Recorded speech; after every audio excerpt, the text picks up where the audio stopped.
ලෝකයේ අකුසලයේ එන්නම වැඩි වෙනවා. එහෙම වුණාම වැදූ මෑණියන්ය, සුළු මෑණියන්ය, නැගණියන්ය, නෑනාය, නැන්දාය ආදීහි ભેදයක් නැතිව මිනිසුන් තුල රාගය උපදිනවා කියලායි ධර්මයේ තියෙන්නේ. දැන් බලන්න ඒක එහෙම වෙලා නැද්ද කියලා. හොඳට කරුණු ගවේෂණය කරන්න.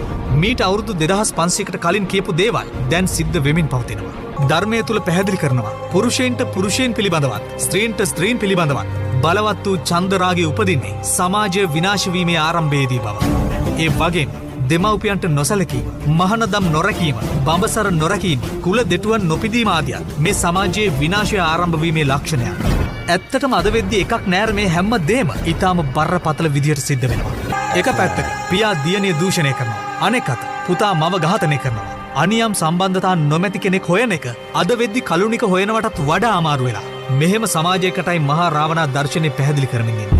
වැරදි සිද්ධ වෙන්න පුළුවන් ඕනම කෙනෙක් අතින්. පළමු වතාවට යමක් සිද්ධ වීම වරදක් නෙවෙයි. නමුත් ඒක පැහැදිලි කරලා දුන්නට පස්සේ ඒකම දෙවෙනි වතාවටත් සිද්ධ වෙනවා නම් ඒක බරපතල වැරද්දක්. පළමු වතාවේදී දේශනා කිරීමත්, දෙවන වතාවේදී දඬුවම්